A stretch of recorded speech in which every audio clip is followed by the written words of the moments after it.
Afternoon RTI media. నమస్కారం, వార్తలకు స్వాగతం. ముందుగా ముఖ్యాంశాలు. మాజీ మంత్రి కేటీఆర్ మీడియా సమావేశం, పలు అంశాలపై వివరణ.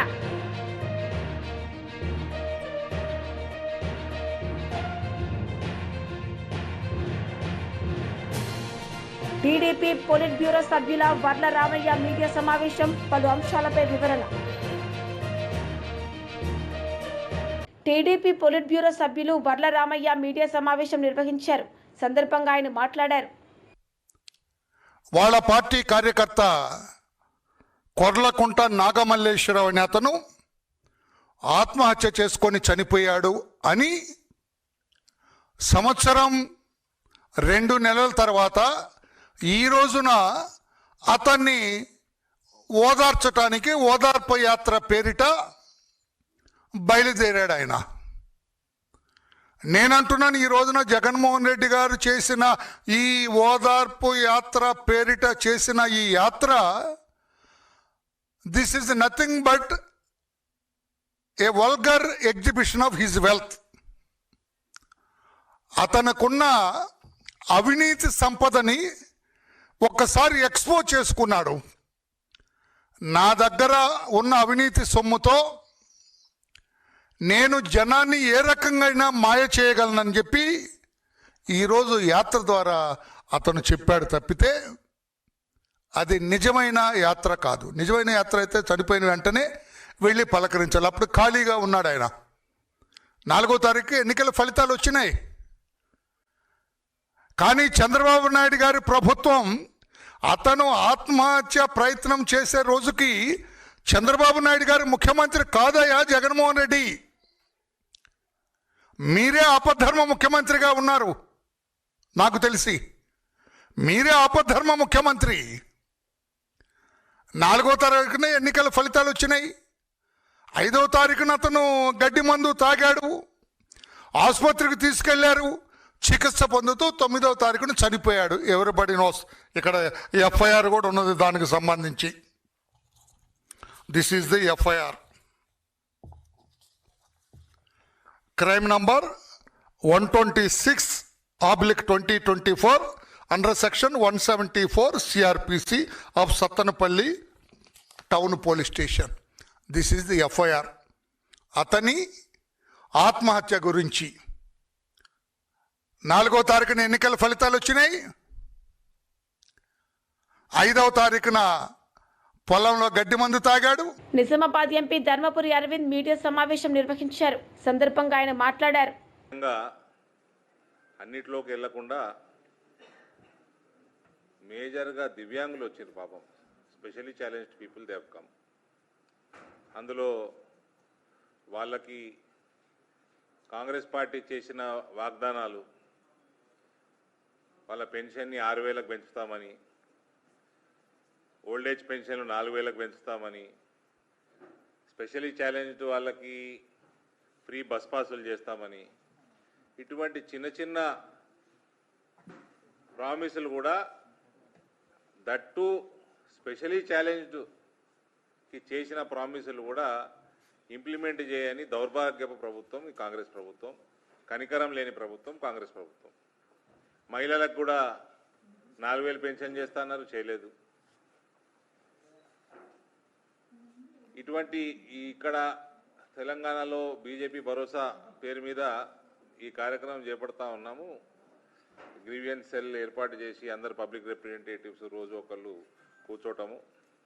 ఇది కార్యక్రమం సెంట్రల్ గవర్నమెంట్లో కూడా, సెంట్రల్ పార్టీలో కూడా జరుగుతూ ఉంది. బీజేపీ సహయోగ్ పేరు మీద ఒక ప్రోగ్రెసివ్ స్టెప్ ఇది. సమాజంలో ఎటువంటి గ్రీవియన్సెస్ ఉన్నా కూడా అక్కడ వచ్చి యూనియన్ మినిస్టర్స్ కానీ ఎంపీస్ కానీ చెప్పుకునే పరిస్థితి క్రియేట్ చేయడము, ఇది భారతీయ జనతా పార్టీ కేంద్ర నాయకత్వం యొక్క మంచి ఆలోచన. దీన్ని అందరూ సద్వినియోగం చేసుకోవాల్సిందిగా నేను కోరుతా ఉన్నాను. ఇది కంటిన్యూ అవుతుంది కూడా.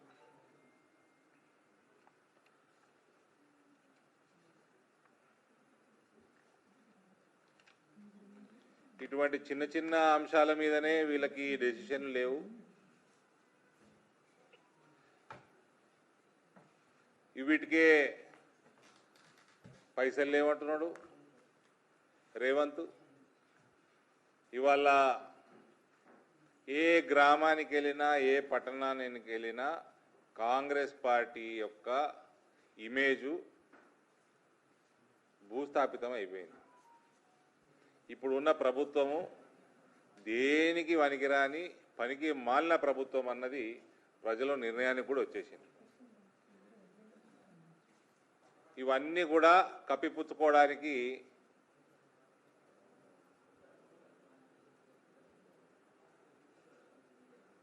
ఉత్తమ్ కుమార్ రెడ్డి ఏదో ఎజెండా పెట్టుకున్నాడు. ఇవాళ డైవర్షన్ టాక్టిక్స్.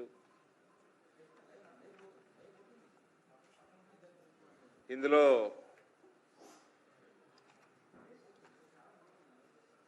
పార్టీ నిర్ణయం మేరకు 4 గంటలకి ఏం చేయాలో 4 o'clock ఉందా అయినా మీటింగు. ఇంకో విషయం ఇలా గ్రీవియన్స్లో తెలిసింది ఏంటంటే టీఎన్జిఎస్ పాపం phase 2లో ఇచ్చిన ప్లాట్లు ఈ కేసీఆర్ అనేటోడు phase 1లో చెన్నారెడ్డి గారు అప్పుడెప్పుడో ఇచ్చినాయి, అన్నీ అయిపోయినాయి, రిజిస్ట్రేషన్లు అయిపోయినాయి, ఇల్లు కట్టుకున్నారు, ఉంటున్నారు. phase 2లో కూడా చాలామంది ఇల్లు కట్టుకున్నారు, కానీ ప్లాట్లు కూడా రిజిస్టర్ చేయలేని దౌర్భాగ్యుడు కేసీఆర్. వాళ్ళకి 120 130 ఎకరాలు ఇచ్చి వాళ్ళకి రిజిస్ట్రేషన్లు ఆపేసి 10 ఎకరాలు లంచం అడిగిండట కేటీఆర్. అలా సొసైటీ నుంచి మొత్తం 10 ఎకరాలు లంచం ఇస్తే అప్పుడు రిజిస్టర్ చేస్తానన్నట. ఇక ఇటువంటి వాళ్ళు కూడా రాజకీయాలు చేస్తూ ఉన్నారు. అయ్యనేమో ఇచ్చినా నువ్వు చెప్పుకుంటాడు గొప్పలు, కొడుకేమో మా అయ్య ఇచ్చిన దాంట్లో నాకు 10% వాటా అంటాడు. This is Kalvakuntla family. That is why I say they belong to jail అని. వైసీపీ రాష్ట్ర ప్రధాన కార్యదర్శి సతీష్ కుమార్ రెడ్డి మీడియా సమావేశం నిర్వహించారు. సందర్భంగా ఆయన మాట్లాడారు. 100 మందికి మాత్రమే మేము అనుమతిస్తామని చెప్పి నిబంధనలు పెట్టడం ప్రజాస్వామ్యంలో చెల్లుతుందని చెప్పి ఈ ప్రభుత్వాన్ని నేను ప్రశ్నిస్తున్నా.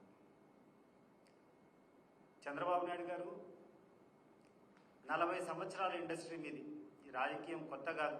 40-50 సంవత్సరాల నుంచి మీరు రాజకీయాల్లో ఉంటారు. ఆల్మోస్ట్ 50 సంవత్సరాలు అనుకుంటా. అసలు మీరు పెరిగినటువంటి పద్ధతి ఏంది, ఈరోజు మీరు అనుసరిస్తున్నటువంటి తీరు ఏంది నాకైతే అర్థం కావడం లేదు.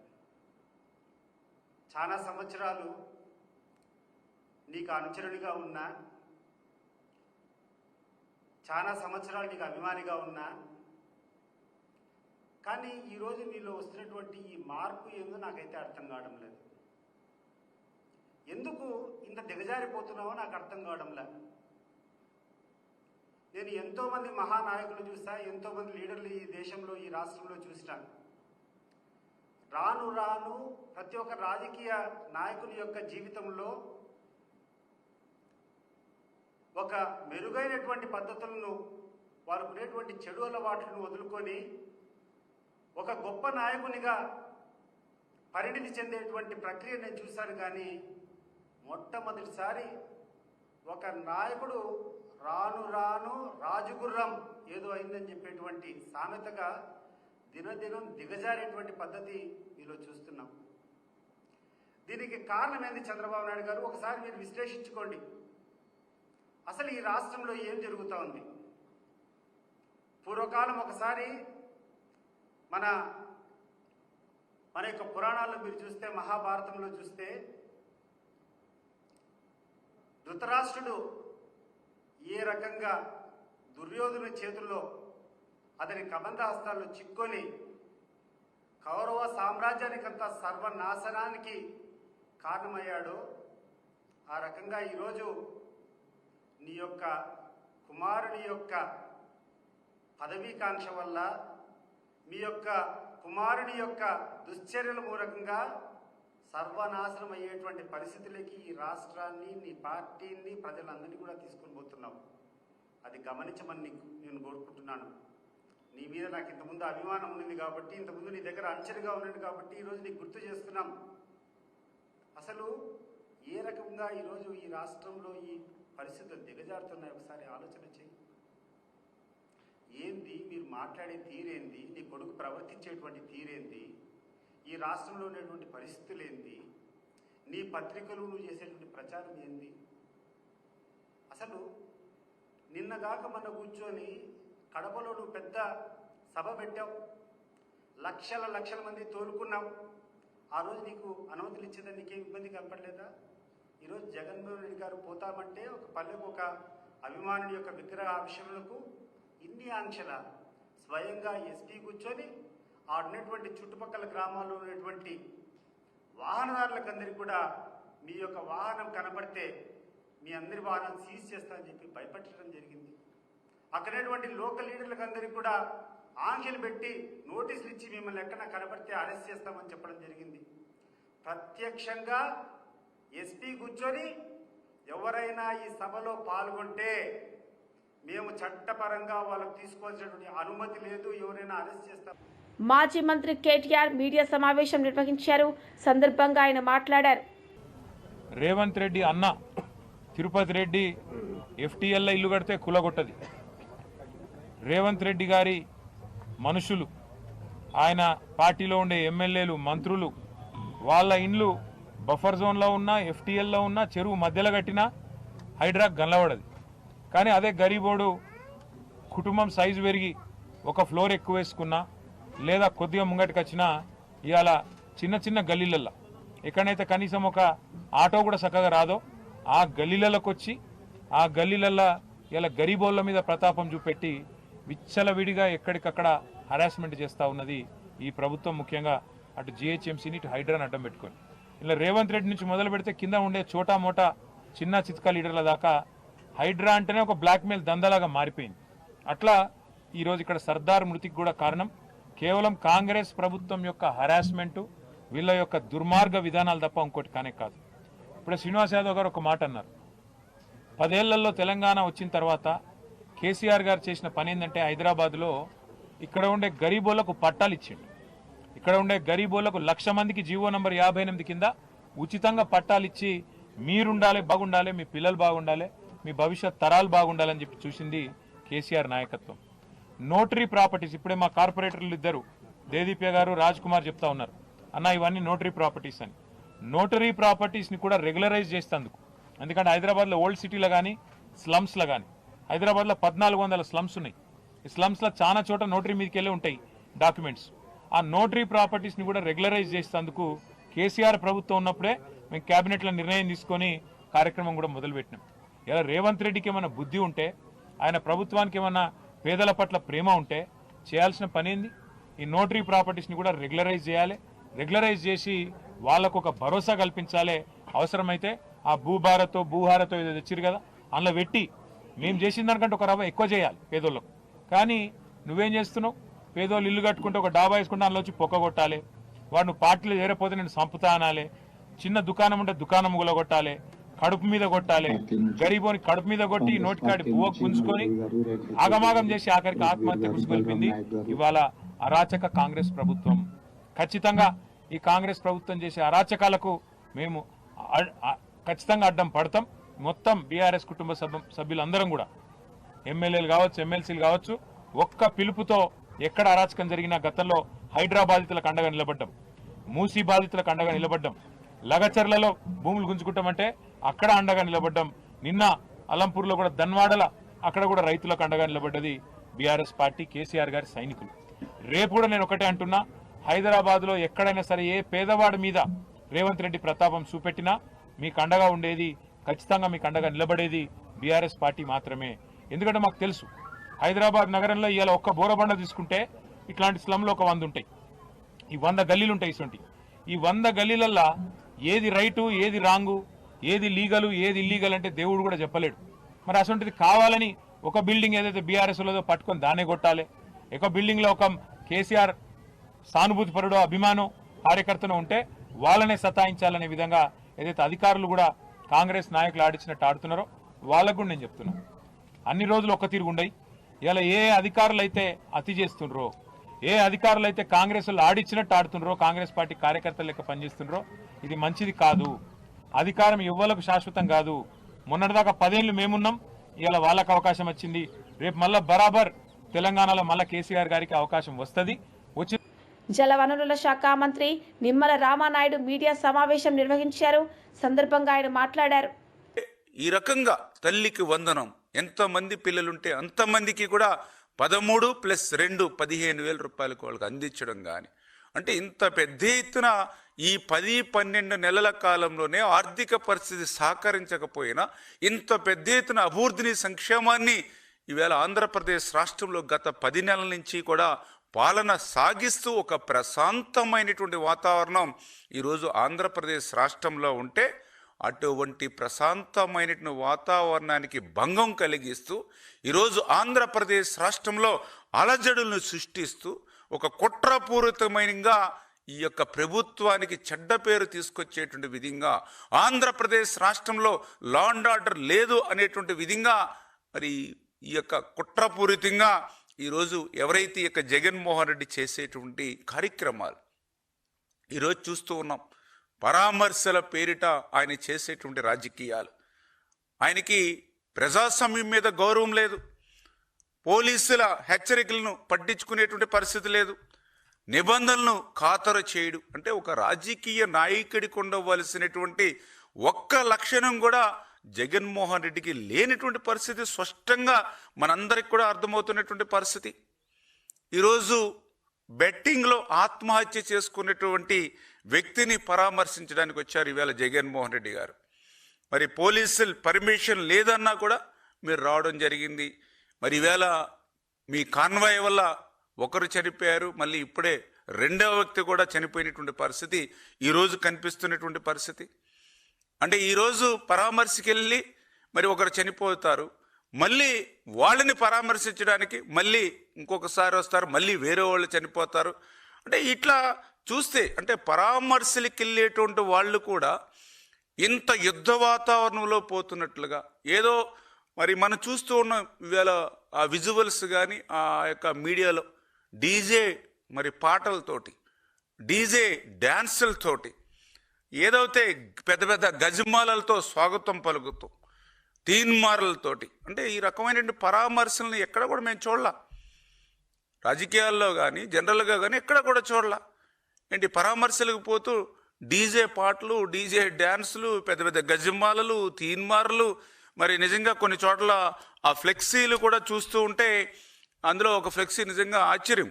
2029లో వైఎస్ఆర్సీపీ వచ్చిన వెంటనే గంగమ్మ తల్లి జాతరలో వేట తలలు నరికినట్లు రప్ప రప్ప అని నరుకుతాం ఒక్కొక్కడిని అని చెప్పి మరి వేళ వాళ్ళు పెట్టుకునేటువంటి ఫ్లెక్సులు, అంటే ఇవన్నీ చూస్తూ ఉంటే ఇది పరామర్శలకి వస్తున్నటువంటి పరిస్థితిగా లేదు, ఆంధ్రప్రదేశ్ రాష్ట్ర ప్రజల మీద దాడి చేయడానికే వస్తున్నటువంటి పరిస్థితి ఈరోజు క్లియర్గా కనిపిస్తున్నటువంటి పరిస్థితి.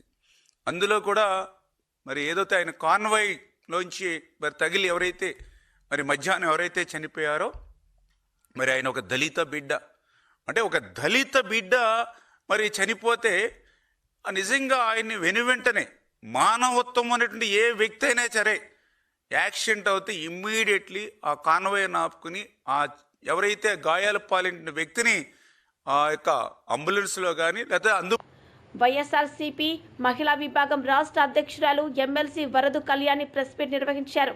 సందర్భంగా ఆమె మాట్లాడారు. ఏం జరిగినా మహిళల మీద అఘాయిత్యాలు జరిగినా వెళ్ళరు. సొంత జిల్లాలో ఏ మహిళల మీద ఇన్ని అఘాయిత్యాలు జరిగాయి, హత్యలు జరిగాయి, ఎక్కడికి వెళ్ళిన పరిస్థితి లేదు.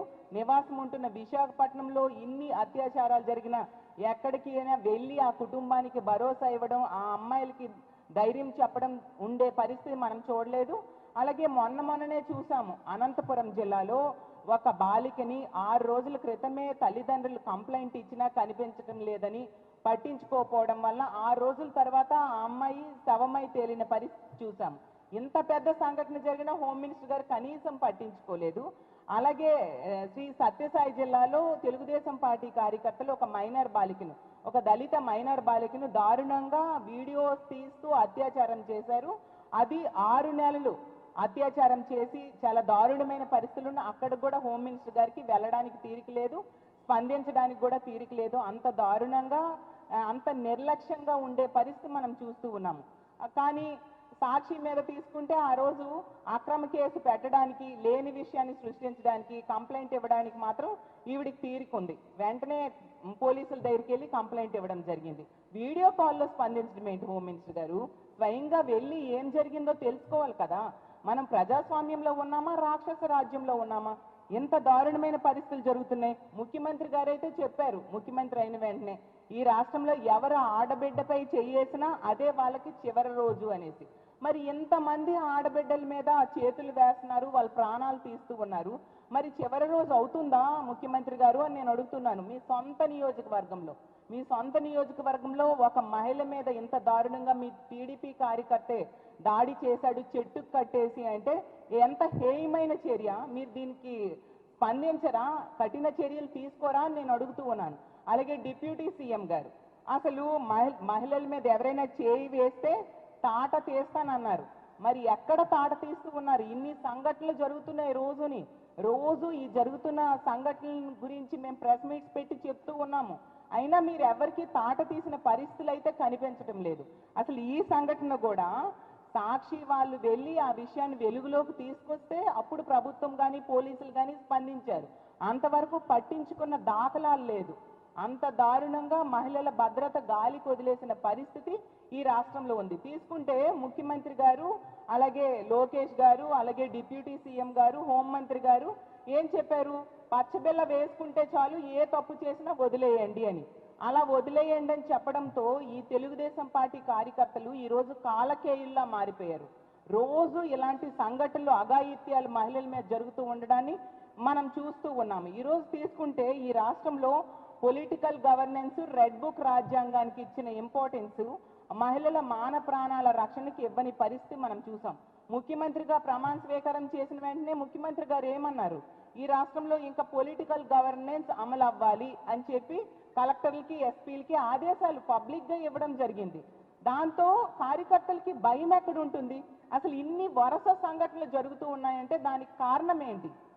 ఒకే ఒక కారణం, ఇలాంటి తప్పుడు పనులు చేసినా ఎటువంటి శిక్షలు ఉండవు, పట్టించుకునే నాదుడు ఉండడు ఈ రాష్ట్రంలో అనేది ఇలాంటి దుర్మార్గులకి భయం లేకుండా పోయింది. దానివల్ల ఇలా వరుస సంఘటనలు వినాల్సిన పరిస్థితి. మరి అనంతపురంలో మనం చూసాం ఎంత దారుణంగా. అనంతపురం, ఉమ్మడి అనంతపురం జిల్లాలో ఒక చాలా దారుణమైన సంఘటనలు విన్నాం మనము. ఒక అమ్మాయిని హత్య చేయడం, ఇంకో అమ్మాయిని 6 నెలలు అత్యాచారం చేయడం. కనీసం రాష్ట్ర ప్రభుత్వంలో ఎవరైనా వెళ్ళి ఆ కుటుంబానికి పరామర్శలు చేశారా? ముఖ్యమంత్రి గారు కానీ, హోంమంత్రి గారు కానీ, స్థానిక మంత్రులు కానీ ఎవరైనా పరామర్శ వార్తలు ముగించే ముందు ముఖ్యాంశాలు మరోసారి. మాజీ మంత్రి కేటీఆర్ మీడియా సమావేశం, పలు అంశాలపై వివరణ.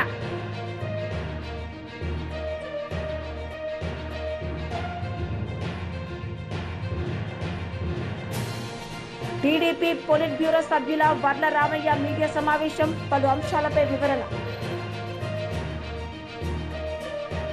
ఈ వార్తలు ఇంతటితో సమాప్తం. తిరిగి ప్రసారమయ్యే వార్తల్లో మళ్ళీ కలుద్దాం. అంతవరకు సెలవు. నమస్తే.